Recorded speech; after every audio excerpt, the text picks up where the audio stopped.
먼저 예수 이름으로 축복합니다. 예배는 하나님의 음성을 듣는 겁니다.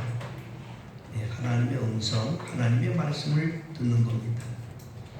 그 말씀이 우리 속에 잘 심어져서 그 말씀이 내게 능력이 되고 생명이 되어서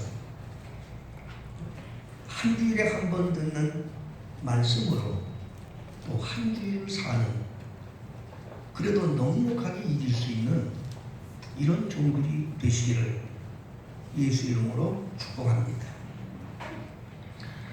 오늘 우리는 빌립보서 2장 12절로 18절 이 말씀을 중심으로 해서 제목을 하나님의 목적을 위하여, 그런 제목으로 말씀을 준비했습니다.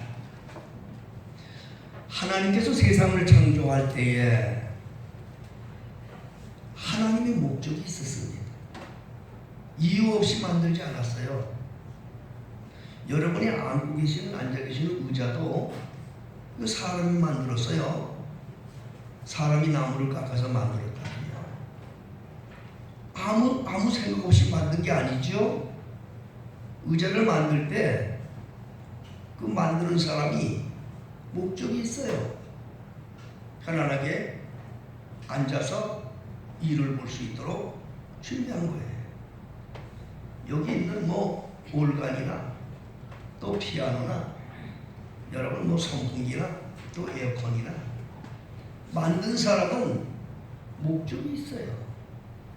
하나님께서 천지를 창조하실 때 창세기 1장에 인간을 만드실 때 목적을 갖고 만들었어요. 우리가 우리의 형상대로 사람을 만들고 하늘에 땅에 모든 것을 다스리고 지배하게 하자. 그게 하나님의 목적이었어요. 하나님은 목적 없이 만든 게 하나도 없어요. 다 목적이 있어요. 저와 여러분들이 세상에 보내진 것도 하나님의 목적을 이루려고 보내주셨다는 것이 믿어지시면 아멘 하시기 바랍니다. 아무 생각 없이 보낸 사람 하나 없어요. 다 하나님의 목적을 이루려고 보내온 거예요. 그렇기 때문에 이 사람들 중에 가장 행복한 사람이 누구냐? 가장 행복한 사람은 자기가 세상에 살고 있는 목적이 무엇인지 알고 사는 사람이 가장 행복한 사람입니다. 그것을 가장 본으로 보인 분이 예수 그리스도이십니다. 예수님은 십자가에 달리기 전에 겟세마네 동산에서 기도했습니다. 그 기도할 때 몸부림치며 기도하시면서 주님이 하신 말씀이 있습니다. 내가 너무 고통스럽습니다. 할 수만 있으면 제가 이걸 참 그냥 넘어가고 다른 방법으로 하나님의 뜻을 이룰 일이 없겠습니까? 그러면서도 예수님은 그렇게 말씀하신 거예요. 그러나 바로 내가 이 일을 위해서 이때에 왔습니다. 자, 얼마나 정확하게 당신의 뜻을 알고 사셨습니까? 우리 성도들이 세상을 살아갈 때 힘들고 어려운 일을 당하고 그러면 원망하고 불평을 많이 합니다. 그건 뭔지 아십니까? 가장 근본적인 이유는 자기가 왜 세상에 와 살고 있고 세상에 왜 자기가 지금 현재 이 상황에 있는 것에 대한 하나님의 명령에 의해서 자기가 여기까지 와 있는 것을 깨닫지 못하는 사람들이 그러는 것입니다. 하나님이 반드시 나를 통하여 큰 뜻을 이루시려고 하나님 나를 세상에 보내주셨고, 그리고 나로 하여금 그 뜻을 이루시려고 현재 이 상황 속에 나를 두셨다 하는 걸 믿는 사람은 오늘 본문에 그렇게 말씀하고 있어요. 감사함으로 해라. 원망과 시비가 없이 감사하게 하라. 그게 승리하는 길이거든. 하나님의 궁극적인 목적은 뭐냐?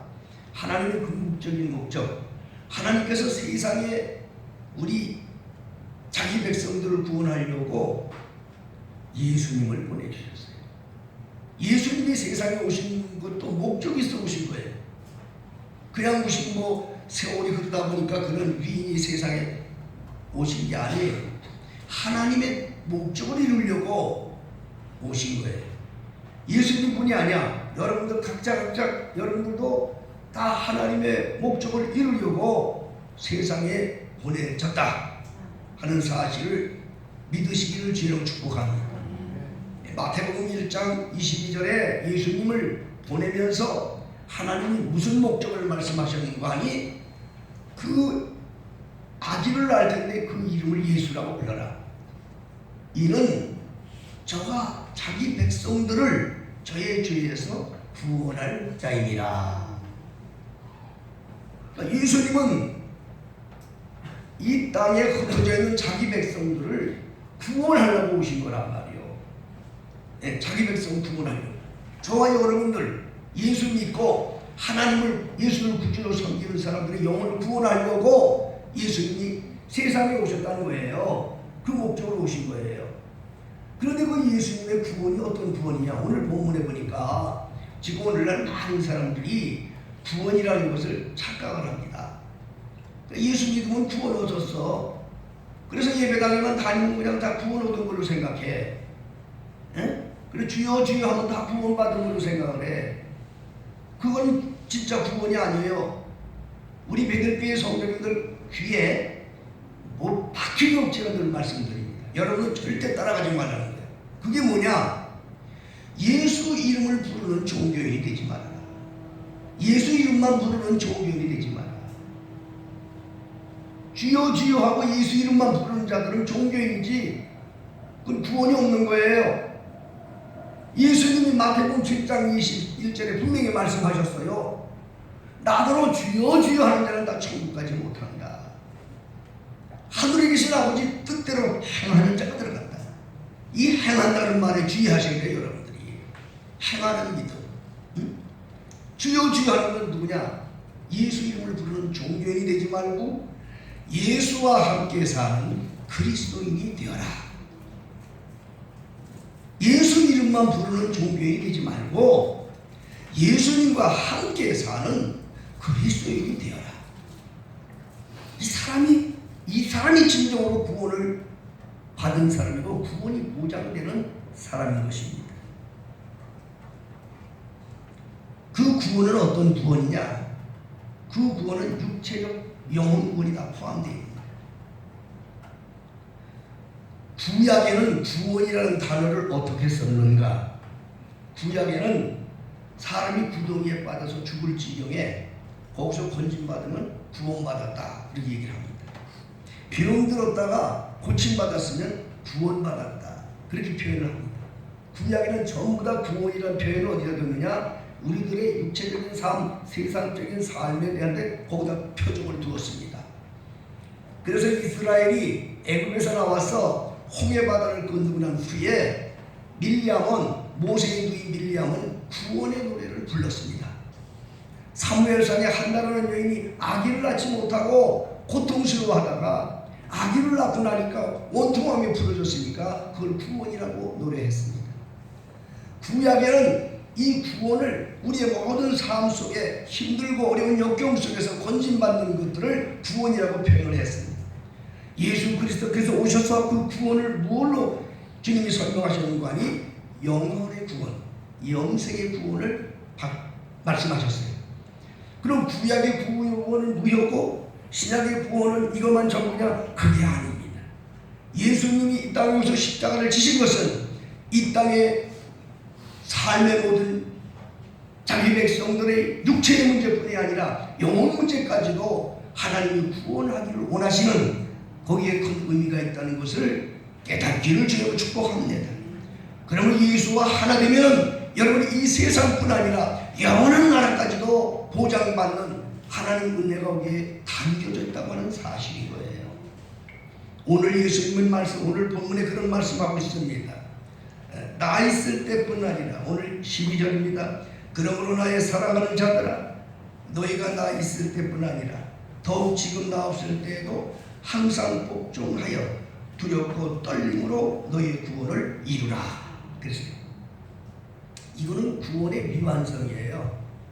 여러분 구원은요 모든 구원은 완전함을 주지 않았어요. 미완성이에요. 두렵고 떨림으로 너의 구원을 이루라. 그 말은 무슨 말이에요? 아직도 구원이 완성이 안 됐다는 거예요. 오늘날 많은 사람들이 이 영혼의 구원도 예수 믿으면 구원받다고 해서 방심하게 만듭니다. 그래서 말씀대로 순종하지 않습니다. 한번 구원받으면 영원 구원이다. 특히 구원파 같은 데서는 그렇게 가르치고 있습니다. 그거 잘못된 겁니다. 오늘 예수님은 분명히 성령에게 말씀하고 계신 거예요. 우리는 주님이 부를 때까지 두렵고 떨림으로 항상 하나님의 말씀에 복종해서 우리의 구원이 완성되는 자인 줄 믿으시길 바랍니다. 주님 앞에 설 때까지 구원의 완성을 위해서 항상 우리는 노력해야 된다. 그런 말씀인 거예요. 그런데 예수님은요, 구원을 확증해 주셔요. 요것만 알면 확증해 주셔요. 오늘 하나님께서 하신 이 말씀 요것만 알면 우리의 육신의 구원뿐 아니라 영혼의 구원까지도 하나님이 보장해 주셔요. 두 가지 오늘 주님이 말씀하셨어요. 오늘 13절입니다. 첫째는 너희 안에서 행하시는 이는 하나님이시다. 이걸 알아야 돼요. 우리 안에서 행하시는 분은 누구라고요? 하나님. 우리 안이라고 하는 것은 내 실력만 말씀하는 게 아니에요. 내 환경, 나의 직장, 나의 삶, 모든 것을 다 말씀하시는 거예요. 거기서 일하시는 분이 하나님이라고 말이에요. 이걸 믿어요. 그리스도인들은 이걸 믿어야 돼요. 이게 믿어지면 아멘 하시기 바랍니다. 하나님. 너희 안에 행하시는 분은 하나님이시다. 하나님이다. 이걸 믿지 못하니까, 믿는다는 말을 해도요, 하나님을 믿지 못하니까, 가정에도 하나님이 안 계시니까, 가족 식구들끼리도 어떤 문제가 생기면 하나님하고 의논하지 않고 자기 의견만 내놓고 서로 싸우는 거야. 왜냐? 하나님이 없으니까. 하나님이 계신 집은요, 모든 것을 하나님께 맡기고 사는 사람들입니다. 너희 속에 행하시는 분은 하나님이라고 했어요. 하나님이 일하신단 말이에요. 하나님. 우리가 정말 이 땅에서 구원받고 영생 얻는 성도들이 되려면 이 기본적인 원칙에 확실히 우리 믿음을 담기를 주의로 축복합니다. 너희 안에 행하시는 분은 하나님이시다. 자, 주인이 누구냐? 하나님이에요. 우리 가정의 주인도 하나님이에요. 나의 모든 삶의 주인이 하나님이에요. 그거를 알라는 그런 사람에게 하나님은 역사하시는 거예요. 그걸 가장 예수님께서 강하게 우리에게 보여주신 것이 예수님이 세상에 오셔서 제일 처음으로 한 기적이 있어요. 그 기적이 뭐지요? 가나라고 하는 곳에서 물을 가지고 포도주를 만드셨다. 그래서 그 가정, 그 잔치집에 포도주가 떨어지고 당황하는 그 잔치집에 그 모든 문제를 해결하셨다. 예수님이 주인 되시고 정말 예수님이 그 안에 계신 것을 믿고 주님의 뜻을 따라 복종하고 사는 사람은 그런 문제가 해결되어지는 거예요. 문제가 해결되어지는 거예요. 예? 예수님은요, 우리 안에 계시는 예수님은 두 가지를 원하셔요. 여러분, 우리 안에 계신 예수님께서 두 가지를 원하시는 걸 잘 기억하셔야 돼요. 첫째는 뭐냐? 그분은요, 주인 되시기를 원하셔요. 주인 되기를 원해요. 그분이 주인 되기를 원한다고. 잠언 3장 8절에, 잠언 3장 6절에 그렇게 말씀합니다. 너는 범사에 그를 인정하라. 그리하면 그가 내게를 지도하리라. 정말 우리 삶 속에 예수님이 주인이야. 그럼 예수님을 주인답게 모셔야 될 거 아닙니까? 근데 예수님이 주인이 아니야. 가정에도 예수님이 주인이야. 근데 예수님이 주인으로 있잖아. 말은 주인이라고 하지만, 그래, 가정에서 무슨 일이 있으면, 부모와 자식 간에, 부부 간에도 막 다투고 싸우고, 그 왜 이러는 거예요? 주인이 없어. 어른이 없어. 어른이 없다고 자기가 어른이니까 안 되는 거예요. 우리 그리스도인은 이걸 꼭 기다려야 돼요. 우리 안에 계신 예수님은 주인으로 대접받기를 원하시는 거예요. 손님으로 대접받기를 원하지 않아. 주인으로 대접받기를 원해요. 예수님은 항상 주인 대접해주는 자에서 역사하시고 거기서 일하시는 거예요. 그걸 바로 요한복음 2장에 물을 가지고 포도주를 만드셨던 그 기적의 역사 그거예요. 잔치집에 포도주가 떨어졌습니다. 예수님이 초청을 받았습니다. 제자들도 갔습니다. 근데 포도주가 떨어졌어요. 당황했습니다. 신랑 신부도 참 큰일 났습니다. 이거 손님들은 오는데 포도주가 없어요. 그러니까 예수님의 어머니 마리아한테 넌지시 얘기했어요. 아마 친척집이었던 거예요. 마리아는 그것도 자기도 또 어떻게 할 수가 없으니까 또 거기 그래도 사람들에게 많은 존경을 받던 자기 아들 예수가 있으니까 예수한테 그걸 물어봤습니다. 어떻게 하면 좋겠냐고 물었습니다. 예수님이 그렇게 말씀했어요. 여자여, 그 일이 나하고 무슨 상관이 있나이까. 여러분, 가정이 어렵고 힘들 때 여러분 주님들 앞에 놓고 그 문제 기도해 보셨어요? 가정에 어려운 문제 올 때 주님 앞에 그런 문제 놓고 기도해 보신 분들은 아멘 해보세요. 해보셨죠? 근데 예수님이 그 기도 받으시고 얘야 너 그 문제하고 나하고 무슨 상관이 있냐? 그렇게 말씀한다면 얼마나 서운하겠어요? 그렇잖아요? 똑같은 상황을 하신 거예요. 예수님이. 여자여, 어머니한테 그랬다니까. 여자여, 이 집에 포도주 떨어진 거하고 나하고 무슨 상관이 있습니까? 아직 내 때가 이르질 않았습니다. 여러분, 아주 심각하게 생각해야 돼요. 정말 여러분들이 삶과 환경 속에서 하나님으로 일하시게 하시고 정말 예수님이 정말 일하게 하려고 하면 여러분이 어떤 자세로 우리 안에 계신 주님을 섬겨야 할 것인가 하는 것을 여러분 이 시간 다시 한번 돌아오기를 주의로 축복합니다. 그 말을 듣는 순간 마리아는요 완전히 자세를 바뀌었다니까. 완전히 바뀌었어요. 아, 이건 내가 잘못했구나. 이건 내 아들이 내가 낳았지만 이분은 내 아들이 아니라 하나님의 아들입니다.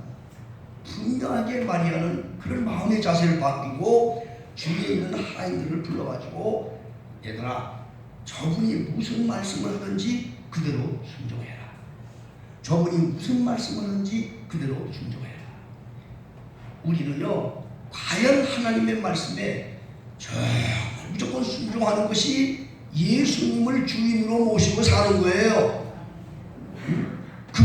그분으로 주인을 만들면 그분은 일하신다고요.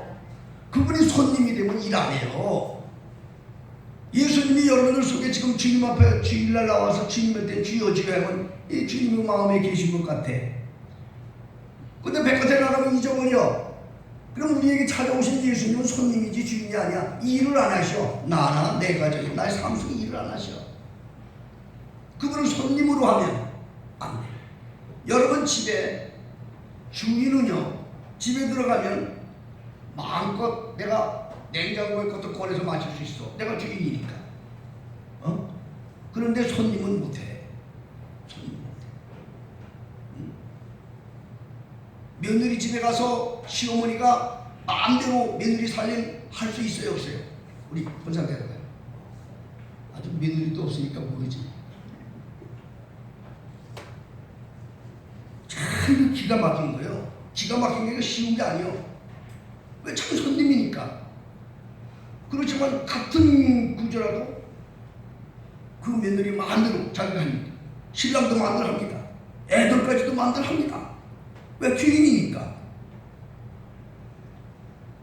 우리 안에 계신 예수님을 손님으로 넣으니까. 손님으로 예수 믿는다니까. 주인으로 섬기는 건 뭔지 아세요? 절대적으로 말씀에 복종하라는 오늘 본문이 그 말씀이요. 떨리는 마음으로 복종하라. 그래서 너의 구원을 이루라는 거예요. 기도하면 왜 안 들려줘? 기도하면 왜 하나님의 뜻을 안 들려줍니까? 그런데도 불구하고 복종을 안 해. 다 들어. 다 안다고. 자기가 뭐를 할 것도 안다고. 그런데 복종을 안 하기 때문에 주님이 일을 안 하신다. 주님으로 일하게 하세요. 우리 가정에 환경의 범사 속에 어려운 일이 있을 때 주님이 일하시면 다 됩니다. 주님 일하시면 다 됩니다. 왜 다 되는 줄 아세요? 두 번째 예수님은요, 자기가 주인 되기를 원하시면서 두 번째는 자기 백성을 책임지기를 원하신다고. 자기 백성을 책임지기를 원하신다고요. 그때는 우리 안에 계신 예수님은 책임지시는 분이야. 정말 내가 자세만 바로 되면 모든 걸 책임지셔. 그게 예수님이에요. 마태복음 8장에 예수님께서 제자들에게 그렇게 명령했어요. 사람들이니까 배를 타고 저리로 건너가자 그랬어요. 배를 타고 저 편으로 건너가자 그랬어요. 그래서 예수님이 배 타시고 제자들도 탔어요. 같이 가는 겁니다. 거기 예수님이 계셔야 안 계셔요? 계시죠. 예수님도 같이 탔습니다. 그런데 가다가 풍랑을 만났어. 제자들이 큰일 났어요. 이거 죽게 됐어요. 근데 예수님은 주무시고 계신 거예요, 편안하게. 그러니까 제자들이 와서 예수님을 막 깨웠습니다. 살려주세요. 예수님 큰일 났습니다. 이게 지금 배가 침몰돼 죽게 됐습니다. 그랬어요. 그랬더니 예수님께서 일어나셔서 제자들을 꾸짖으셨다 그랬어. 꾸짖었어. 꾸짖었다. 응? 어떻게 말씀해서 꾸짖었느냐? 왜 무서워하느냐? 믿음이 적은 자들아. 그랬어요. 그러니까 제자들이 좀 멍하죠. 뭐가 뭉쳤다는 거예요. 근데 성경을 잘 봐야 돼요. 예수님께서 그 배를 타시기 전에 제자들에게 저편으로 건너가자. 그리고 배에 예수님 먼저 타시고, 그리고 제자들이 따른 거예요. 저편으로 가고 있는 그 항해는, 그거는 제자들의 의지에서 가는 게 아니고 예수님의 명령에 의해서 가고 있는 거예요. 예수님이 그 배의 주인이 돼서 가시는 거예요. 그렇기 때문에 그 배가 풍랑이 되든 뭐하든 걱정할 게 없어. 왜냐면 그 항해가 예수님의 항해니까. 그거를 몰랐던 거예요, 제자들은. 그러니까 두려워했던 거야. 왜 두려워하냐 이거야. 내가 책임지지 않느냐, 아니면 내가 책임질 텐데 왜 두려워하느냐. 그렇게 꾸짖고 바람과 바다를 자기한테 하셨다. 여러분 안에 계신 예수님은 이 두 가지를 가지고 계신 걸 아셔야 돼요. 첫째는 그분이 주인 되기를 원하시고, 주인 대접받기를 원하시고, 두 번째는 당신을 책임지시기를 원한다는 거예요. 여러분과 이 세상에 살아가는 것도, 내가 오고 싶어 온 사람 있으면 여기 한번 해보시오. 내가 오고 싶어 세상 온 사람 하나도 없어. 그냥 어떻게 하다 보니까 세상에 왔어. 그러나 그게 아니야. 하나님 입장에서는 하나님의 목적을 이루려고 보내주셨어. 믿어지면 아멘 하세요. 하나님의 목적을 위해서 보내주셨다고 한다면 그 책임을 누가 지는 거야? 하나님이 지시는 거지. 이거 믿어지시면 아멘 하세요. 이거 분명히 알아야 돼요, 여러분. 하나님이 나를 세상에 보내셨어. 내 인생의 항해가 내 의지로 되는 게 아니라 지금 하나님의 의지에서 가고 있는 거야. 이게 믿어져야 돼. 이게 안 믿어지니까 세상에 살면서 원망하고 불평하고 싸우고 그러는 거야. 하나님이 안 계신 거야. 노예 속에 행하시는 분은 하나님이다. 그 하나님을 여러분이 정말 인정하신다면 이 두 가지 하나님의 그 신성에 대해서 가슴에 담기를 주의로 축복합니다. 예, 하나님은, 내 안에 계신 하나님은 주인으로 대접받기를 원하셔. 내 안에 계신 하나님은 내 모든 삶을 책임지기를 원하셔. 그 하나님 말씀에 절대 복종하며 사는 성도들이 되어야 돼요. 그런 성도들이 하나님이 역사하시고 하나님이 도우신다는 걸 믿으시길 바랍니다. 그러면 그분의 역사를 어떻게 해야 돼요? 뭘로 다 해야 돼요? 무조건 순종해야 돼. 성령 기도하면 성령님이 음성을 들려줘요. 오늘 여기 예배하는 우리 베들의 모든 성도들은 거의가 다 기도하면 하나님의 음성을 들을 수 있는 분들이에요. 정말 초신자들 이런 분들을 제외놓고는 정말 왜 제가 알아요. 하나님의 음성을 들을 수 있는 분들이에요. 그럼 그 하나님의 음성이 들리면 무조건 순종하는 거야. 순종이 제사보다 낫다는 말이 뭔지 아십니까? 예배당에 나와서 맨날 100번 주여 주여 하는 것보다 내 삶 속에서 성령의 음성 듣고 한 번 순종하는 게 더 귀한 거야. 그걸 주님이 받으시는 거야. 예배당에서 공신 직분자 되어서 사람들 앞에 뭐 신앙생활 잘하는 보이는 거 100번보다도 이거는 없다 하더라도 내 삶 속에서 성령의 음성 듣고 순종하는 그 하나, 그것을 주님이 받으신다는 것을 잊지 마시기 바랍니다. 하나님은 당신의 목적을 이루기 위해서, 오늘 베델의 모든 성도들의 구원의 목적을 이루시기 위해서 오늘도 종의 입을 통해서 그 하나님의 뜻을 증거하고 있다는 걸 잊지 마시길 바랍니다. 하나님은 여러분 더 잘하셔요. 여러분의 심령을 더 잘하셔요. 여러분의 환경을 더 잘하셔요. 여러분의 입으로 얘기하지 않아도 다 아셔요. 그 하나님은 안 되는 게 없어. 하나님은 모든 것을 할 수가 있어. 지난주에 말씀드렸어요. 누구에게? 그릇이 준비된 자에게. 그릇이 준비된 자에게. 믿습니까? 그릇이 준비된 자에게 행하시는 거예요. 오늘도 똑같은 연장선상에서 주님이 말씀하시는 거야. 우리 안에 계신 분은 하나님이다. 잊지 마세요. 너희 안에 계신 분은 하나님이다. 오늘 본문에 보세요. 너희 안에서 행하시는 이는 하나님이다. 너희 안에서 행하시는 이는 하나님이다. 한번 고백합시다. 다 같이. 우리 안에서 행하시는 분은 하나님이시다. 절대 잊지 마세요. 정말 그리스도인이라고 잊지 마세요.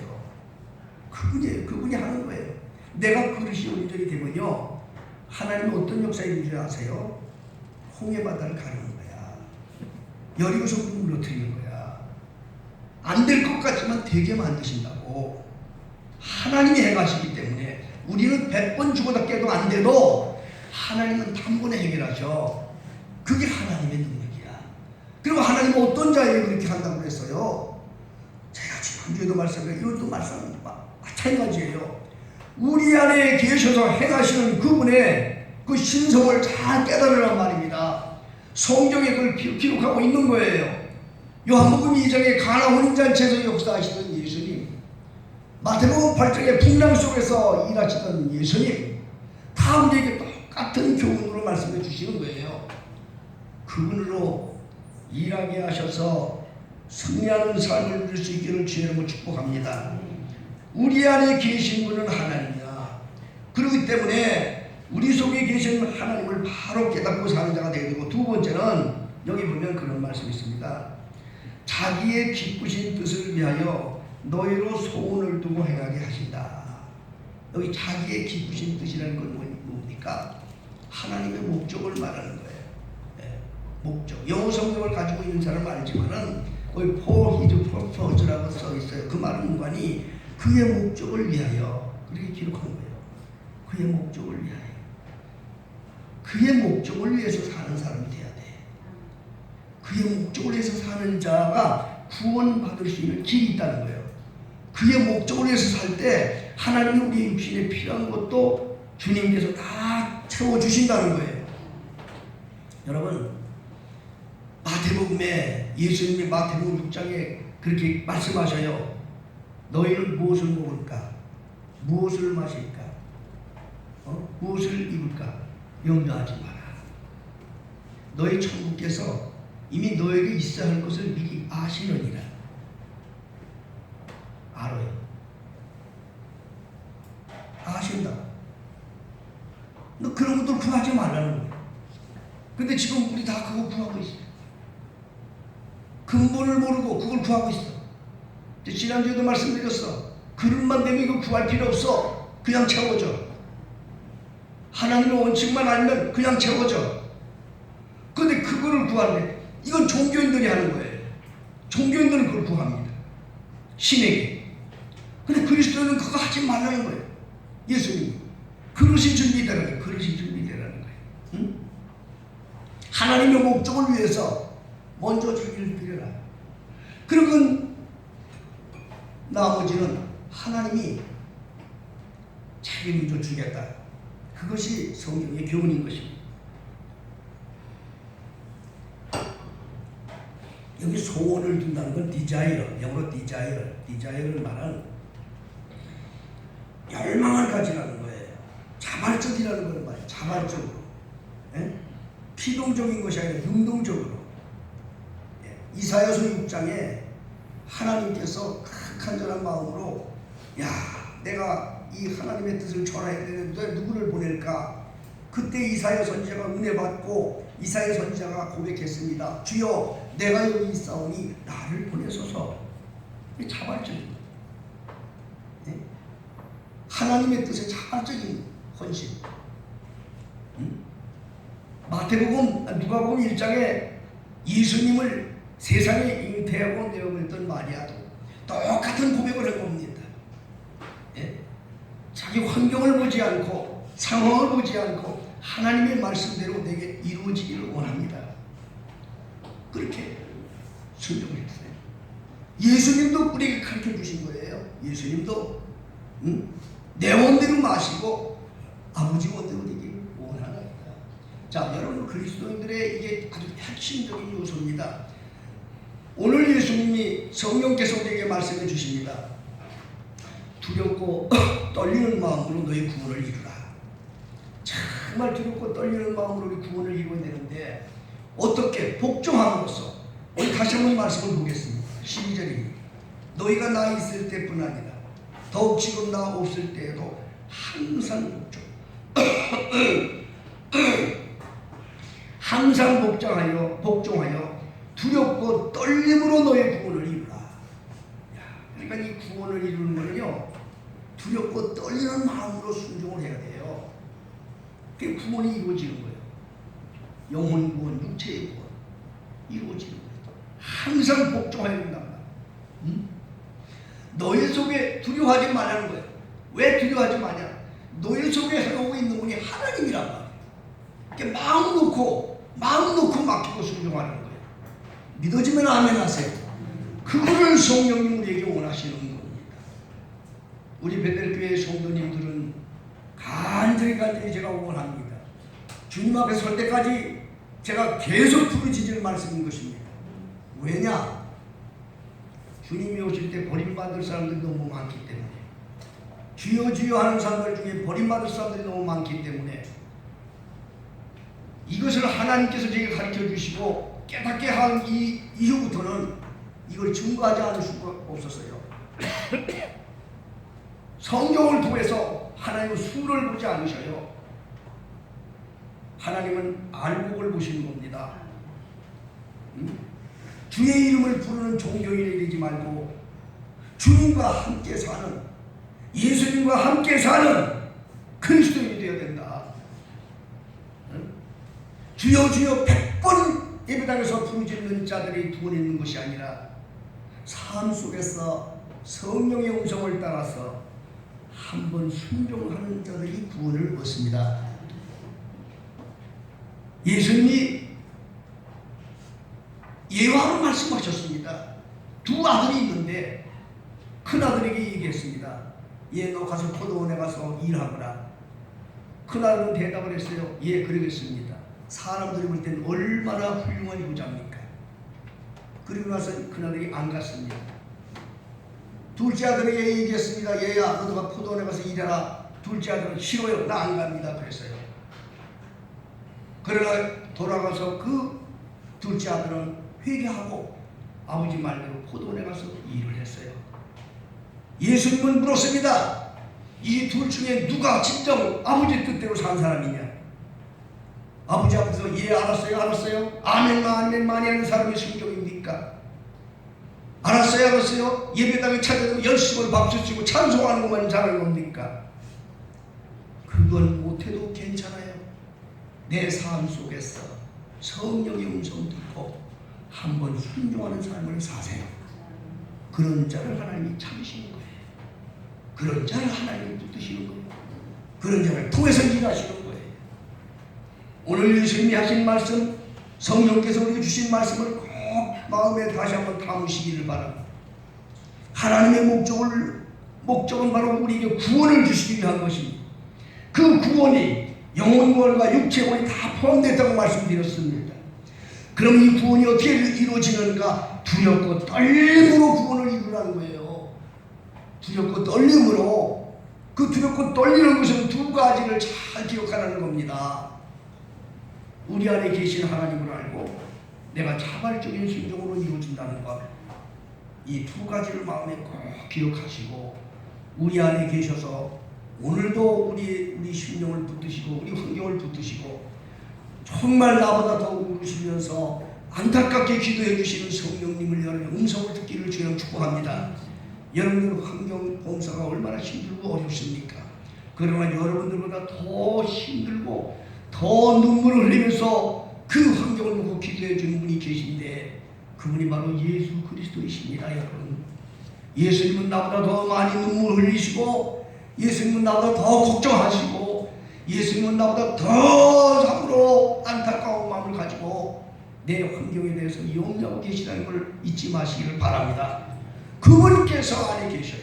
그분께서 온전한 마음으로 항상 여러분들이 순종하셔서 정말 하나님의 구원을 완전히 이루어드리고 이 땅에서도 하나님께 영광을 돌리고 훗날에 주님 앞에 섰을 때에 너 수고했다 칭찬받는 우리 베드로교회 모든 교우들이 다 되시기를 우리 주님의 이름으로 축복합니다. 찬송 한 장 할까요? 찬송가 354장.